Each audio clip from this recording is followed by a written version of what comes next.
UN Conference Airport.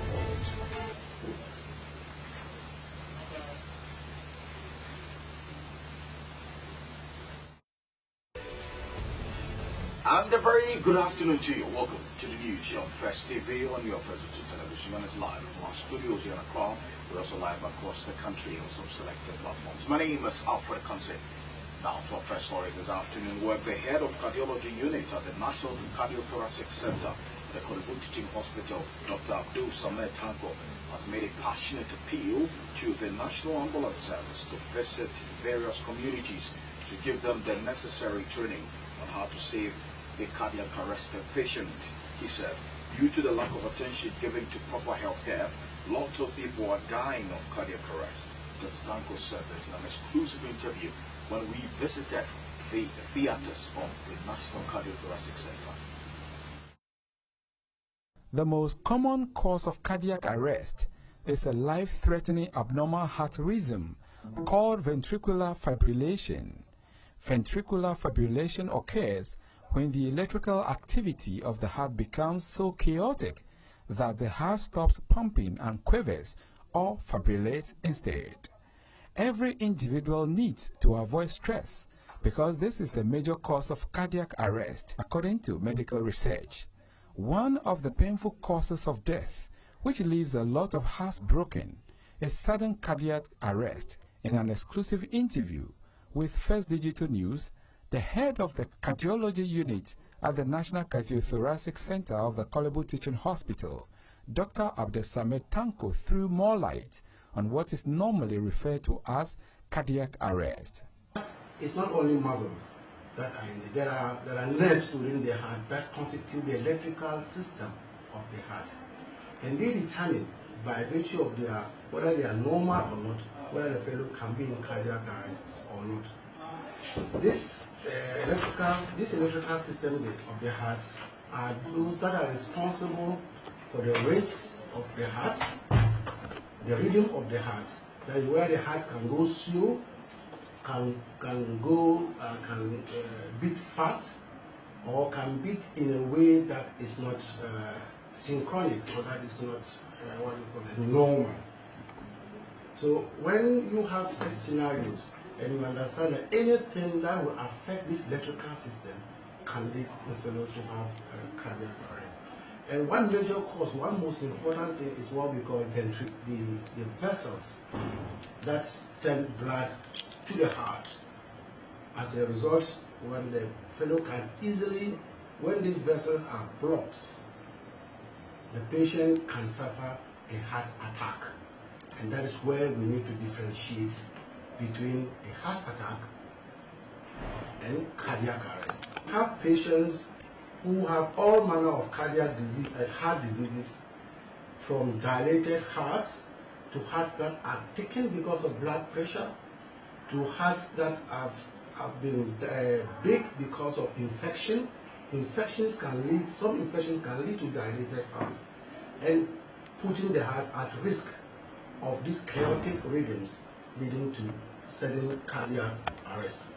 He further outlined what measures can be taken to improve on a healthy lifestyle and prevent a cardiac arrest. Most of our cardiac attentions, I'm not very sure that they are on a national, especially coronary angiogram is not on a national health insurance. Okay, and I know of other, but say for hypertensive management is under national health insurance. Yeah. And some of the medications that can prevent you from getting heart attacks, like the cholesterol medications, I know some of them are under national health insurance. For the first time into a Nigerian patient who had been getting this problem, and when we went in, we realized that the two of the vessels were blocked, and we had to put in a device called stent to open this vessel so that the fellow doesn't get a heart attack. And if you are brought here today also that you've had a heart attack, is because one or two vessels are blocked. We can equally come here, immediately take you, and then either we burst the clots that cause a heart attack on the ward, or we bring you here to do a coronary intervention. Well, so research has shown that heart-related cases or cardiac arrest is on the rise in the country as a result of the economic stress that Ghanaians indeed find themselves in. Let's stay with issues related to health, and the medical superintendent of the Ashaiman Polyclinic has called on the government to, as a matter of urgency, put up a municipal hospital in the area or 2 more polyclinics in order to facilitate speedy and quality healthcare delivery for the people of the area. This has become apparent as a result of pressure on the only public facility in the municipality. This was made known when Bright Jacob visited Ashaiman.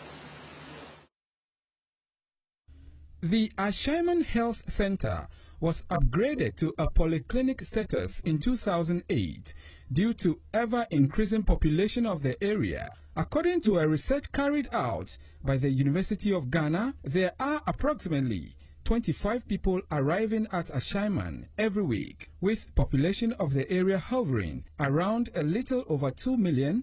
There is no doubt that Ashaiman needs a bigger and well-equipped health facility. The only major health facility that the area can boast of is a polyclinic. All major health emergencies are sent to Tema General Hospital, which is already under pressure. Although the Ashaiman Polyclinic has received some facelifts, the medical superintendent, Dr. William Darko, who has just taken post for 3 weeks, said the area needs more than a polyclinic. I have been here this past 3 weeks, but I've been told of the development which has happened here since 2008, when this facility was changed or was upgraded from a health center to polyclinic. And you can see it for yourself. You can see some of this infrastructure for yourself. There is a theater building which have been put up, so we are waiting to get the finishing touches in terms of equipment, in terms of staff to man it, and then we'll be in full operation. There is also a toilet facility for the patients as well as their relatives, which I'm told was built by the district assembly. And these are very impressive. But as we all know, we've lagged behind with our health infrastructure, and therefore we need to have more. Because the population keeps increasing, and the rate at which it increases should correspond to the rate at which the health facilities also increase in terms of capacity and size. And I believe that Ashaiman would need facilities, public facilities of the size of Ashaiman Polyclinic. We will probably need about 2 or 3 more. Meanwhile, the municipal chief executive of the area, Ibrahim Bedu, told First TV News that government has secured an 18-acre land to put up a municipal hospital. According to him, funds for the project has been secured, but failed to tell us when the project will commence and the specific date it shall be completed. As I speak to you, the plans are far advanced. We have gotten funding already from the Austrian government, and next year the president will be cutting soil to commence the construction of the hospital project, which the site is at 22. How big is that hospital? We are looking at this hospital project that will be sufficing more than what General Hospital does. This is a modern one and very big, and the people have come, the consult experts, we have taken them to site, they have taken, and this is going to be on 18 acres land. And we haggle about the completion date. Yes, we will talk about completion date when the soil is cut. That is the only time we can talk about completion. If you don't start, you don't end. So we can't give you when we haven't cut the soil, because the point here is that if you don't start, you don't end. So what are you doing permanently to reduce congestion at the polyclinic? Currently, I think that we are adding some value. We have put up some number of wards there. We have also provided some theater, and then we are working to equip the theater.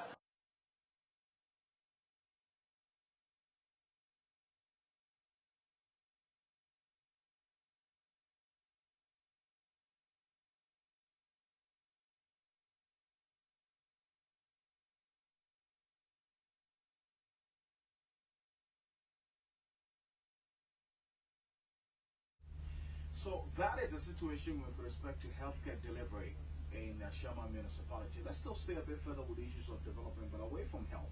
Farmers and traders in some parts of the western region, Agona, Amenfi, and Asenkegwa specifically, are embittered about the poor nature of the roads in the community. Now, the roads are unmotorable due to the large potholes, mostly filled with stagnant water, which makes the clay soil less passable. Now, this, they say, has affected movement of farm goods to market for sale and also serves as a threat to human lives. Bad roads, especially in rural farming communities, are retarding the growth of the agriculture sector. Ghana's agriculture has been living below its potential, characterized by low productivity. The western region of Ghana, described as the stomach of Ghana's economy, has become vulnerable in terms of road networks, making it difficult for the movement of farm goods to the markets for sales. The region, endowed with natural resources ranging from cocoa to oil, has not seen much of an increase in production yield.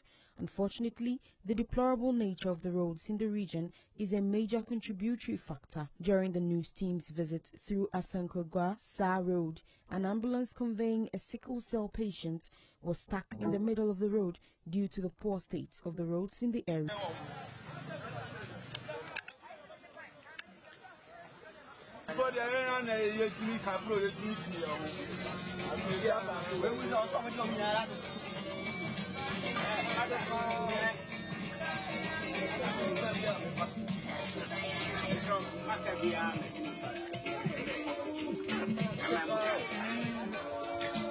Farmers from Aguna Amefi district who traveled to their marketplace in the neighboring communities had to spend days on the road before getting to their destinations.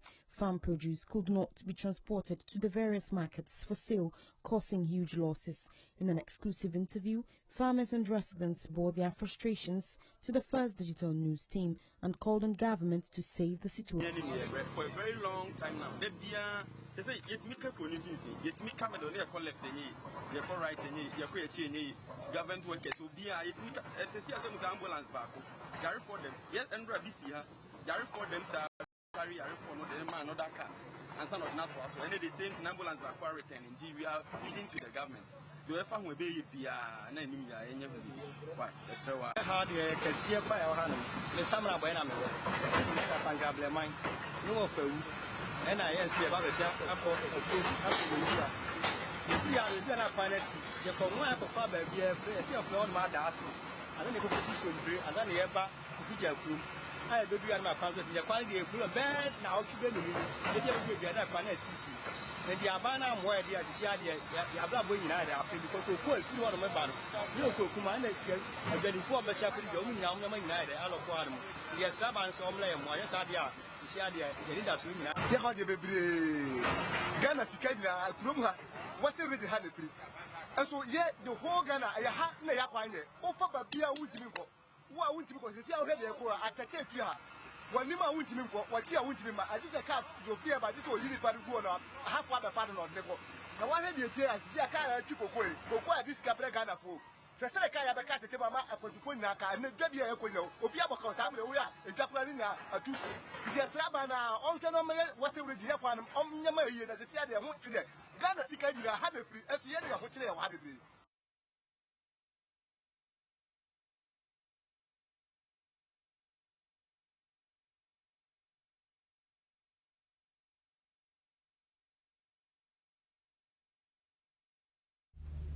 Also, that's a very sad situation there at the Asankragua Amefi West District in the Western region, and you saw the ambulance that was caught in the mud as a result of the very deplorable nature of the roads there.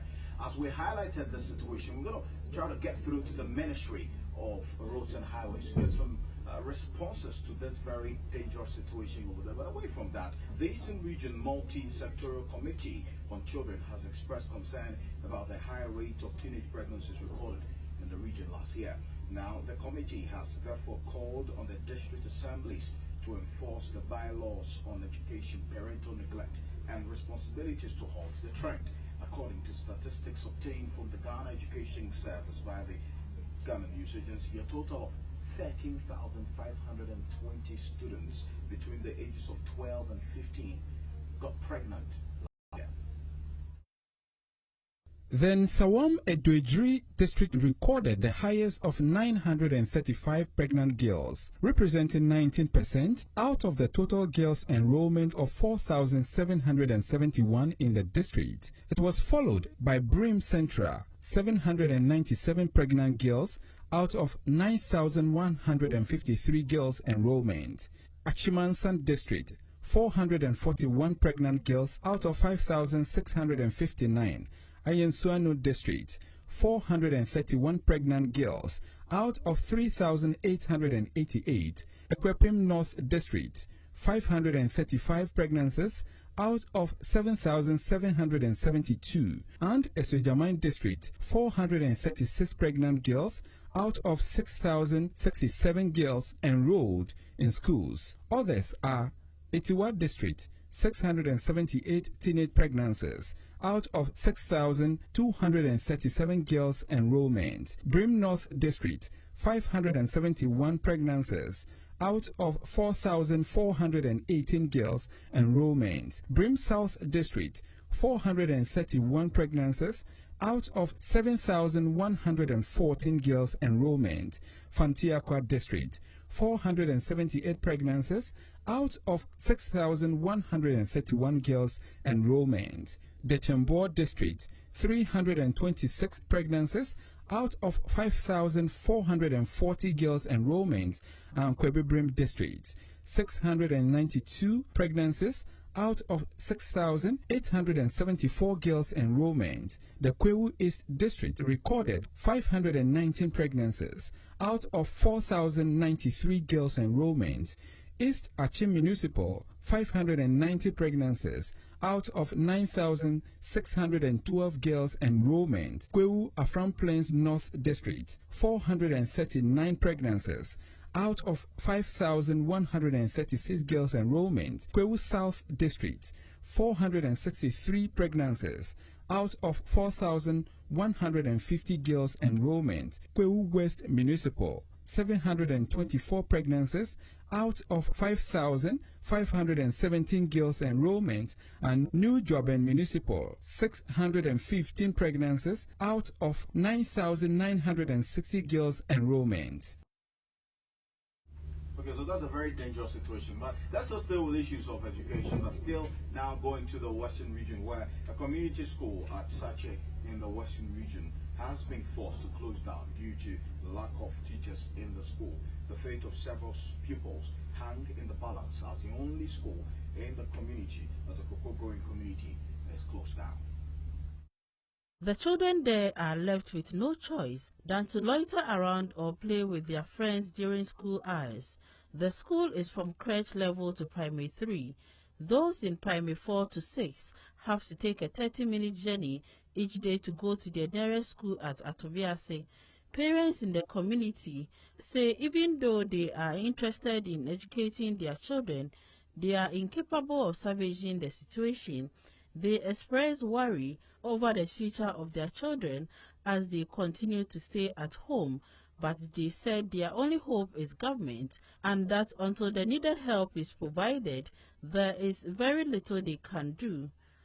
The school, until recently, had only one female teacher, but she also abandoned the job after parents failed to contribute a 2 cedi fee she charged monthly. The community wants government to post teachers to them in order to secure a better future for their children.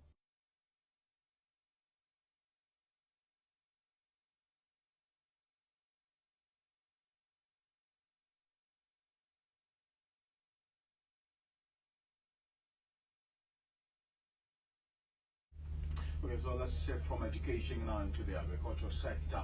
And we've been looking at so many issues ahead of the National Farmers' Day celebrations on Friday. But this time around, Mrs. Cecilia Johnson, who's chairman of the Council of State, has observed that seeking investors in agriculture to increase local production and thereby reduce the country's huge food imports should remain focus of government. She said it was important rice was produced locally to enable the country cut back its huge imports, said to be about $500 million annually.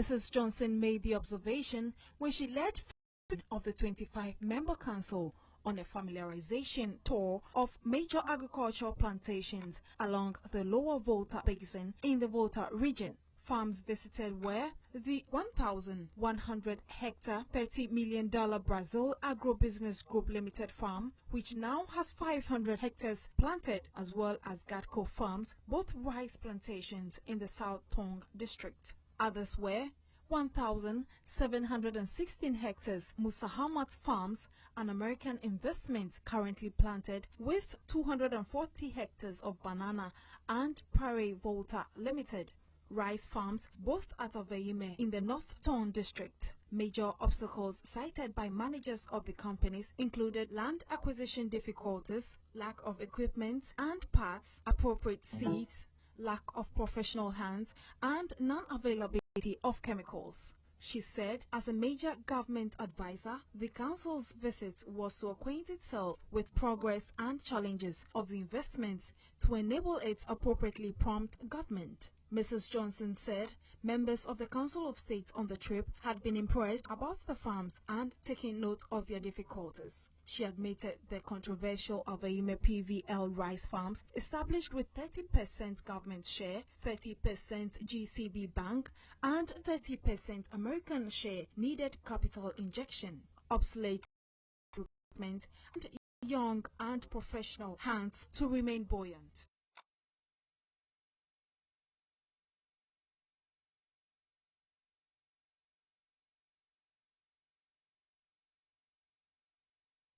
We're also going to be focusing on lots of issues of the agricultural sector as we gear up towards the celebration of the National Farmers' Day on Friday. But away from that now, to issues of corruption. And the latest Afrobarometer report has cited the police service as the most perceived corrupt public institution. Now, the result of the round 6 Afrobarometer survey by the governor's think tank, CDD Ghana, puts the service ahead of other public institutions. The survey focused on trust and perceived corruption in Ghana's public institutions. The results said as high as 89% of the respondents said the police service is the most corrupt institution. It was conducted between May and June 2014, and about 2,400 respondents were asked to rate public institutions, including the Ghana Revenue Authority, as well as government officials and members of parliament. Government officials followed as second most corrupt persons with 86%. According to the survey, 75% of Ghanaians also think corruption has increased over the past year. Respondents were, however, equally divided over whether the ruling National Democratic Congress or the opposition New Patriotic Party can solve the problem of corruption in the country. On the issue of confidence, many of the respondents said they have more trust in the military than their MPs and government officials. The latest report is not the first time the police has been named the most corrupt public institution in similar surveys. Sedem Edem is the executive chair for the African Center for Democratic Development. Ghanaians perceive officials of some public institutions, that is former leaders, as well as business people and traditional and religious leaders, that is informal leaders, to be involved in corruption. Traditional and religious leaders are seen to be less corrupt than the former leaders. More than half of respondents in 9 regions, that is all except Upper West, believe both former and informal leaders are involved in corruption. Urban residents, the educated, and men are more likely to perceive formal and informal leaders as corrupt. Perception of corruption increased significantly over time, that is between 2002 and 2014, but declined slightly between 2012 and 2014. Still, most Ghanaians believe corruption has increased over time, over the past period. This opinion cuts across all regions. They also say government has failed in the fight against corruption. More than half of citizens believe ordinary people can make a difference in combating corruption. Ghanaians living in urban centers are more likely to perceive some, most, or all public officials and informal leaders to be involved in corruption than their kinsmen living in the countryside. And you can see the urban percentages are significantly higher, way above the rural ones. More than half of respondents in every region believe corruption has increased over the past year. However, this perception is most common in Western, Eastern, Ashanti, Northern, and Greater Accra regions.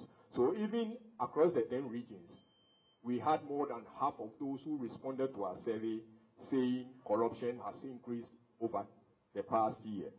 But then the worst case scenarios are the regions that I have mentioned. Some members of parliament in an interview disagreed with findings of the Afrobarometer reports, which indicated that people trust the military than them. Governance challenges in the country have changed.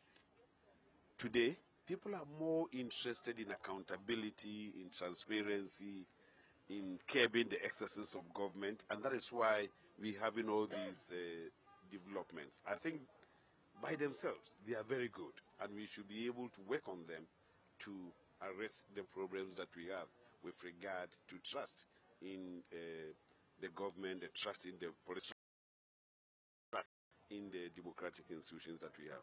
The parliament has seemed to be corrupt. I don't know. And the report didn't even go further to tell us. Just to say parliament is corrupt. That is not enough. That is not enough. And I challenge them. They should be able to come out and tell me that for ABCD, of course, parliament is a human institution. You can find one, but not amount. You can find one. I can't rule out the possibility that there can be one or two exceptions. But you should be able to tell me who are those exceptions. To just label the whole institution as corrupt, I beg.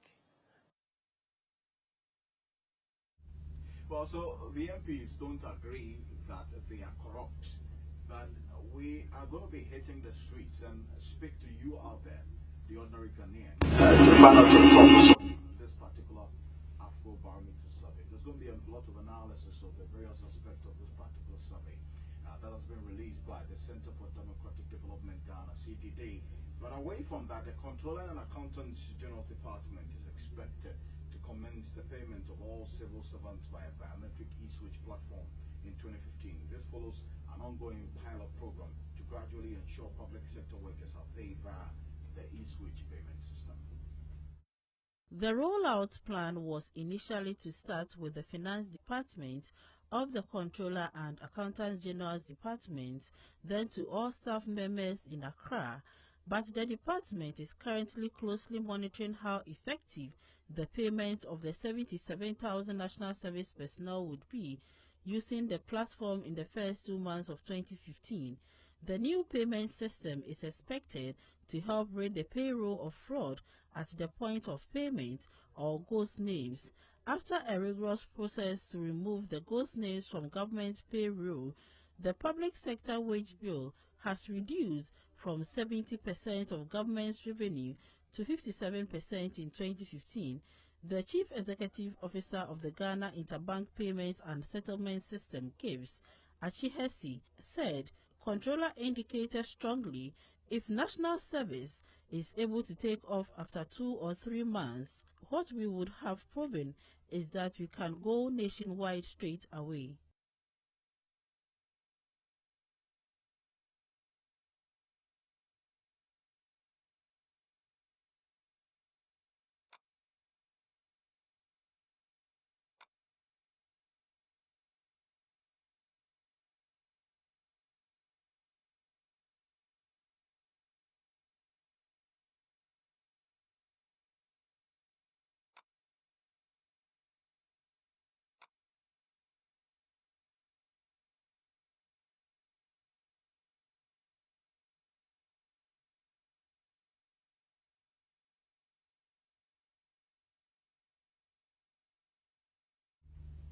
So watching a new show on First TV on your First Television, and it's live from our studios here in Accra. Now we're going to go for a quick break. When we come back, there's some more stories. Don't go away.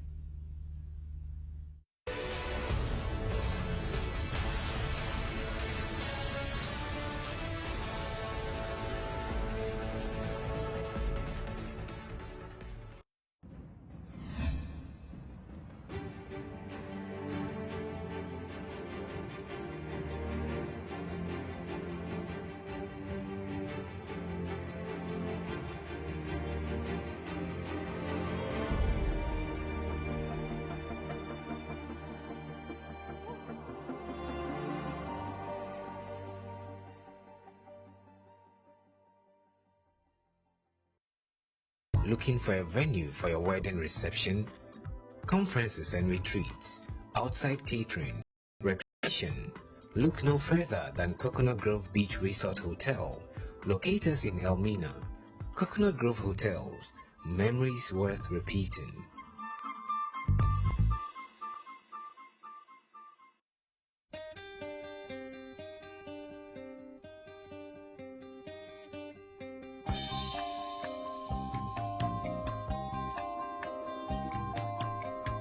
You've been gone, it's an empty home.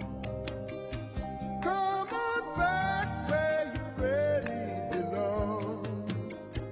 You are always welcome home, welcome home.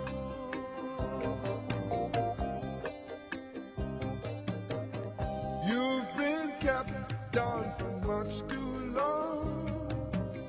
Stand up, please, and say I am free. Don't forget you are welcome. Coconut Grove Hotels, memories worth repeating. Come with me on this happy trip back to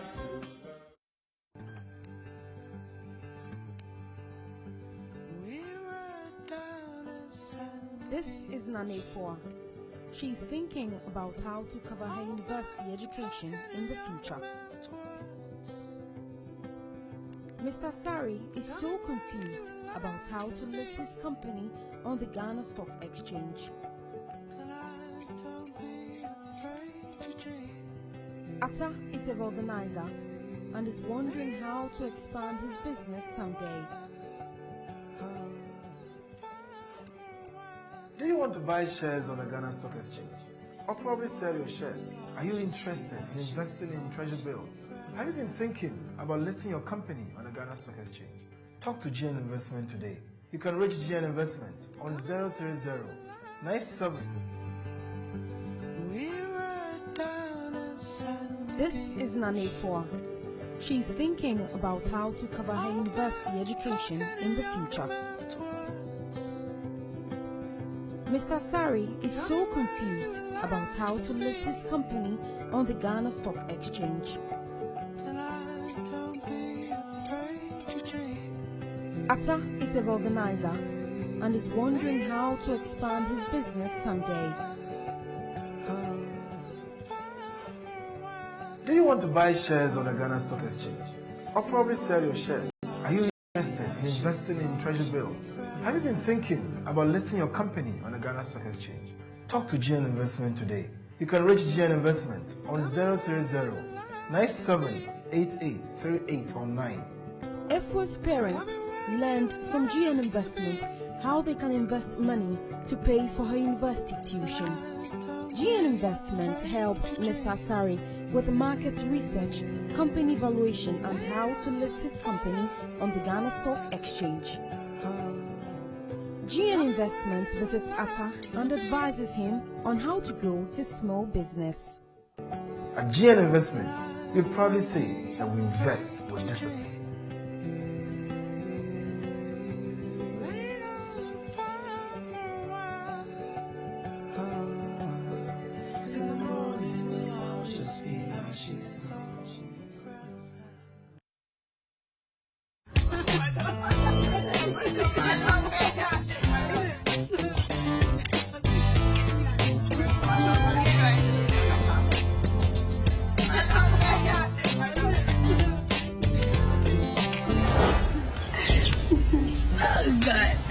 Are you serious? What? Why are you trying to hide me? As a Ghanaian, it is your duty to keep your environment clean. Do you know that? That's why I pay taxes. I expect Okovanda and his people to be doing this, not me. Listen, it is an equal responsibility. How do you think the cholera and the other staffs develop? Oh, Masa. Look, I am not moving an inch until you come back for that thing. Okay, done.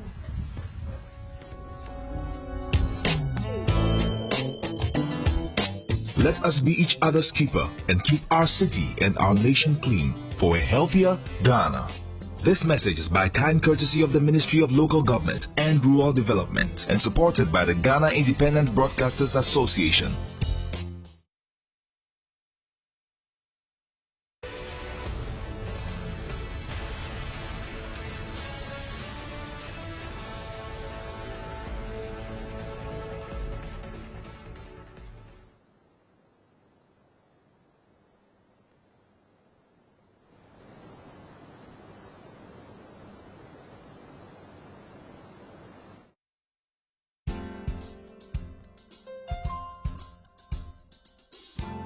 The Ghana Gas Company Limited is awaiting permit from the Energy Commission to produce the maximum amount of gas possible to generate about 550 megawatts of electricity, enough to end the ongoing load shedding. The company has also announced an ambitious target to start producing maximum gas by end of this month. These were contained in a statement signed by the board chairman, Kwesi Botwe. It is gratifying to note that at this stage, the electricity being generated by the VRA operating unit at Aboase Thermal Power Complex is currently produced exclusively with gas from Etiabo plant, said the statement. He said the VRA is also currently utilizing the available gas from Nigeria to power its plant at the Thermal Power Production Enclave, but says the power producer will need to confirm its readiness to take the higher flows of gas as when it is available. Ghana Gas says it intends to ramp up gas production from 60 MMS CFD to the target flow of 120 MMS CFD. The full complement of gas requirements at Aboase is sufficient for the generation of about 550 megawatts of electricity by the end of this year. The country has been reeling under intense power rationing caused by a dip in gas supply from the West African gas pipeline to power thermal plants.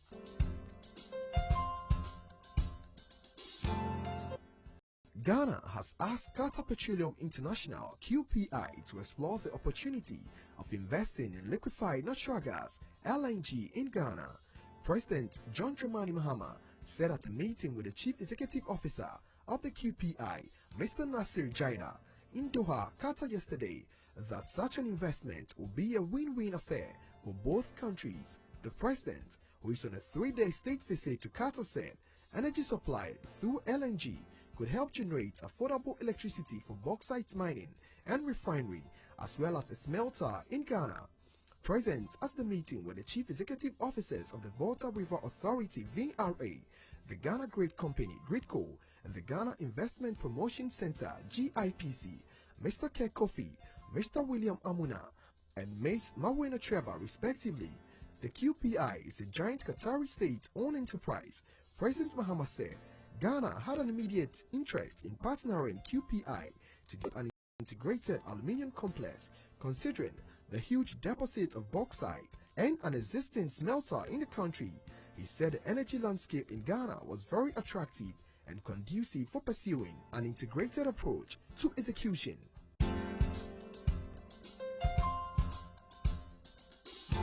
The plunge in oil prices since June 2014 may hurt some crude exporters, but is overall a good thing for the world economy. International Monetary Fund (IMF) Managing Director Christine Lagarde has said oil prices are falling sharply since late June 2014, losing around 30% as supplies increase and global demand for oil grows more slowly. While some exporters are hurting from the price fall, overall it will add significantly to global growth as consumers and businesses pay less for energy. Crude oil exporters are taking a hit. For some of them, it's a calculated hit, Lagarde said, in reference to the Gulf producers like Saudi Arabia, which have been reticent to cut production to firm up prices. In October 2014, the IMF cut its forecast for global growth this year to 3.3% and to 3.8% in 2015, citing stagnation in Europe and Japan and a slowdown in emerging economies. Lagarde was speaking at a conference of corporate chief executives sponsored by the Wall Street Journal.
Mr. Kwete, who was addressing the 5th National Farmers Forum, said farmers were equally doing well in the 1990s where there was no government subsidy, so he entreated them to take the advice of agric extension officers and apply the right quantity of agrochemicals to increase yields, which would translate into profit. The Farmers Forum is designed to promote effective communication and information sharing among stakeholders in the sector. Topical issues on agribusiness are discussed at this forum to improve on the knowledge base of farmers. The minister explained that farming becomes a lucrative venture when right methodologies and approach are adopted by farmers.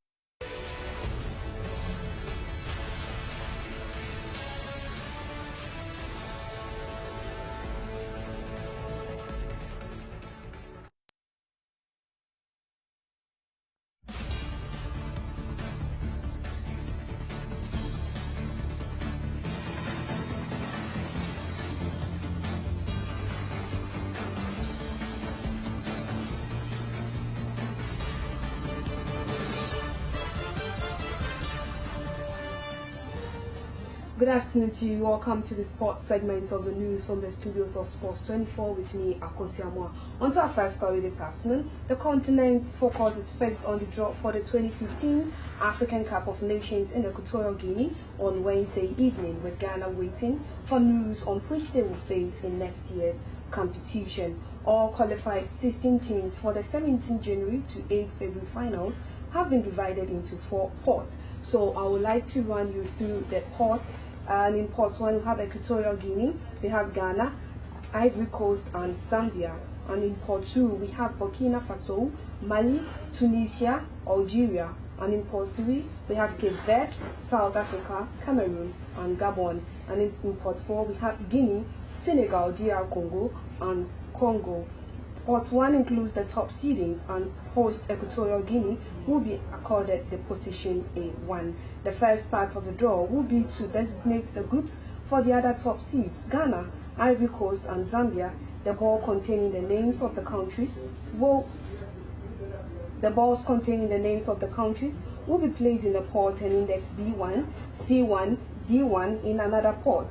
The second stage will see the drawing of teams from pot 4, with the 4 to be drawn designated position A4, B4 and so on. The operation will be repeated identically for the other groups. So away from that to some international stories, Italian Serie A champions Juventus have confirmed that dynamic midfielder Kojo Asamoah had a successful surgery in Barcelona on Tuesday to fix a torn cartilage in his left knee. The 25-year-old, according to an official statement from the reigning Italian champions, is expected to return to competitive action after 4 months. The Black Stars player will miss the African Cup of Nations in Equatorial Guinea starting from January 18 to February 8, 2015. He has been on the sidelines over the past few weeks and missed Ghana's last 2 AFCON 2015 qualifying games against Uganda in Morocco and Togo in Tamale respectively. This will be a big blow for Black Stars' new coach, Ivan Grant, who was likely to invite the talented midfielder in his final 23-man squad for the 30th edition of the African Cup of Nations. Meanwhile, Harrison Harpo has sent a speedy recovery message to his teammates after the surgery. Injuries are part of the game, and we wish him all the best. He is a good player, and we are hoping he will be back soon to help the team.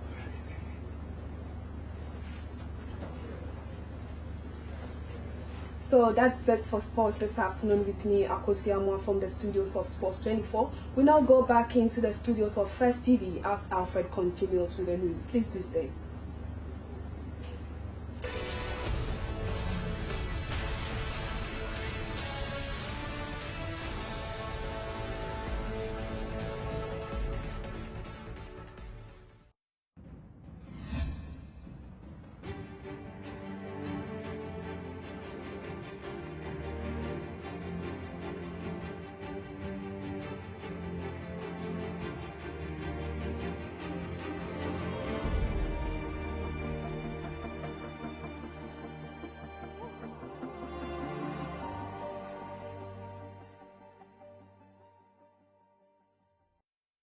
Looking for a venue for your wedding reception, conferences and retreats, outside catering, recreation? Look no further than Coconut Grove Beach Resort Hotel, located in Elmina. Coconut Grove Hotels, memories worth repeating.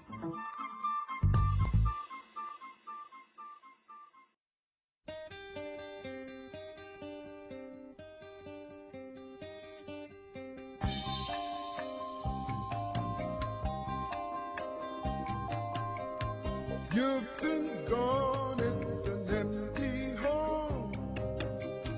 Come on back where you really belong. You are always welcome home, welcome home.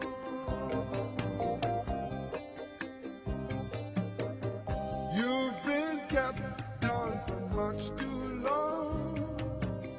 Stand up, please, and say I am free. Don't forget you are welcome. Coconut Grove Hotels, memories worth repeating. Come with me on this happy trip back to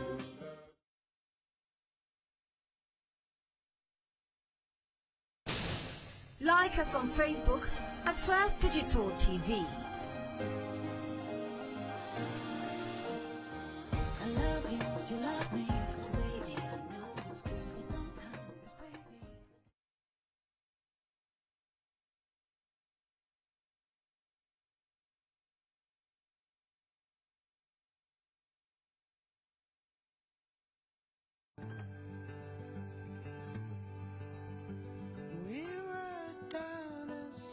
This is Nane Foa. She's thinking about how to cover her university education in the future. Mr. Sari is so confused about how to list his company on the Ghana Stock Exchange. Atta is a organizer and is wondering how to expand his business someday. Do you want to buy shares on the Ghana Stock Exchange? Or probably sell your shares? Are you interested in investing in treasury bills? Have you been thinking about listing your company on the Ghana Stock Exchange? Talk to GN Investment today. You can reach GN Investment on 030-9788-3809. Efua's parents learned from GN Investment how they can invest money to pay for her university tuition. GN Investment helps Mr. Sari with market research, company valuation, and how to list his company on the Ghana Stock Exchange. GN Investments visits Atta and advises him on how to grow his small business. At GN Investment, we proudly say that we invest with discipline.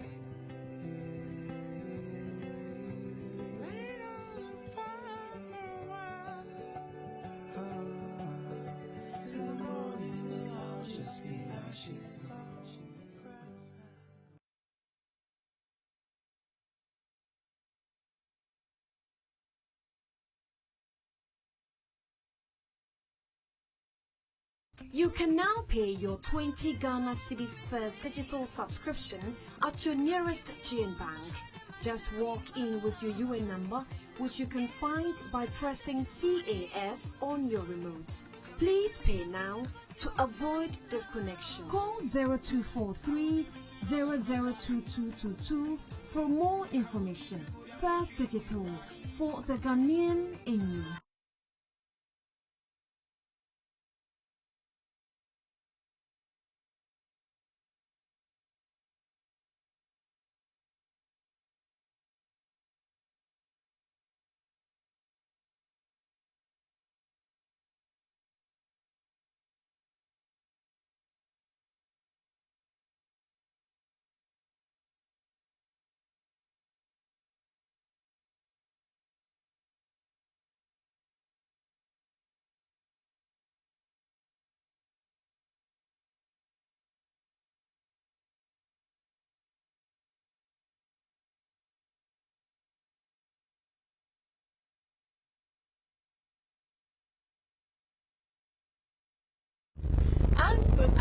and welcome to the entertainment segment of the news. My name is Grace Hamwa Asari, and on to our first story this afternoon, Alex Baini, Ghana's representative in the Big Brother Africa Amplified reality show in 2011, is optimistic that Ghana's finalists in this year's edition will emerge winner. Ghana's remaining Big Brother Africa representative, Patrice Mami Ajwa Wakon, known as Mambi, is up against 7 other housemates for the grand prize of $300,000 US. Mambia will hope to garner more votes than Butterfly Idris, JJ, Maki 2, Nlala, Sipe, and Tayo to win this season's 63-day show and make history as the first Ghanaian to win the show. The 25-year-old Ghanaian fashion designer is the second Ghanaian to make it to Africa's most watched reality show final after Elikem Kumoji, who emerged third in last year's Big Brother Africa, The Chase. Speaking in an interview, Alex Baini was confident that Mambia will win. They will give us the win to appease us, not because we deserve it or that we outperform the other countries. According to him, Mambia has also been a model candidate, also respectful, polite, no conflicts. She's also attractive, sounds South African when speaking English, but can speak Twi and other Ghanaian languages, so she can be marketed to both countries. Nicknamed Bomaye, Alex believes that Nigeria's Tayo is a major threat to the Ghanaian representative, but said he will be compensated by the organizers in another way.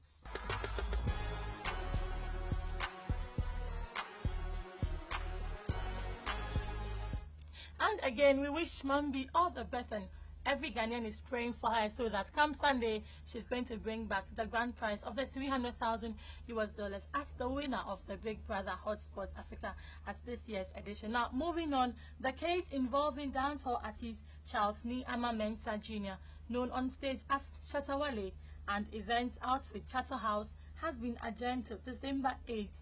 The case was adjourned because Judge Na Adole Azu did not turn up on Monday, December 1st. Chatawale, during the first hearing on October 19th, made a plea for an out-of-court settlement, Alternative Dispute Resolution ADR, in a 10 million Ghana cedis defamatory suit Charterhouse and its CEO, Mr. Iola Ayuade, brought against him. It is unclear why the judge did not appear in court, but the controversial dancehall artist, who has been sued for recording and uploading defamatory videos about Charterhouse and its CEO on Facebook, was in court for the first time.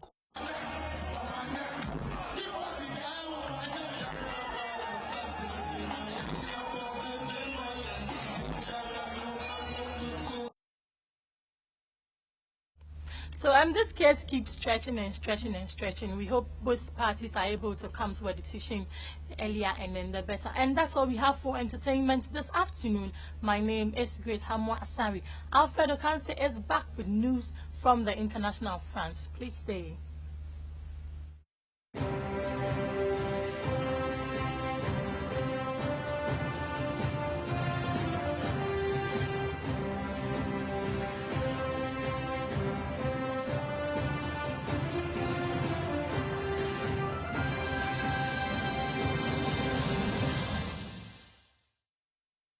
Well, on the international front, let's cross over to Somalia, where at least 4 people have been killed in a car bomb blast next to a UN convoy. Somalia's capital police say the bomb exploded as the convoy traveled along the road near the airport in Mogadishu.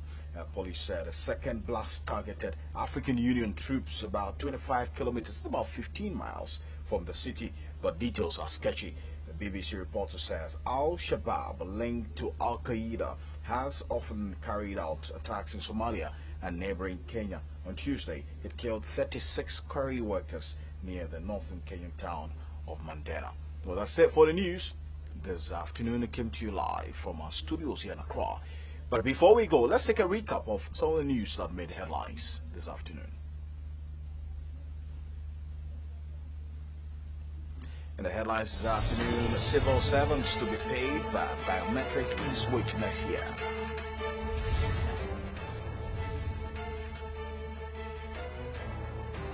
Telcos to charge 50% more for phone calls.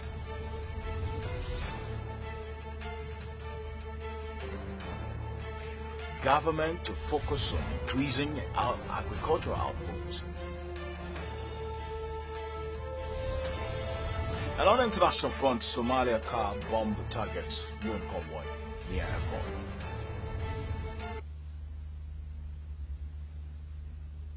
Okay, so that's it for the news this afternoon. Join us again at 6 p.m. as we bring you some more updated news. But on behalf of the rest of the team, thank you for watching, and do make time to visit our news website www.firstdigitalghana.com for some more news. My name is Alfred for the Conceit. Do enjoy the rest of your afternoon.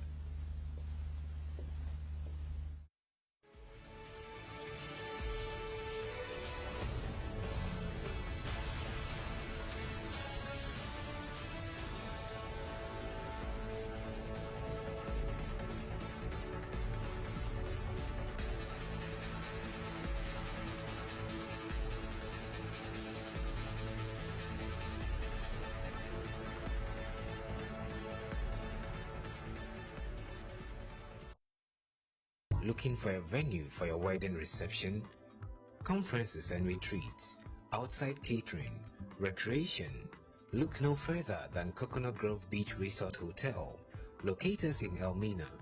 Coconut Grove Hotels, memories worth repeating.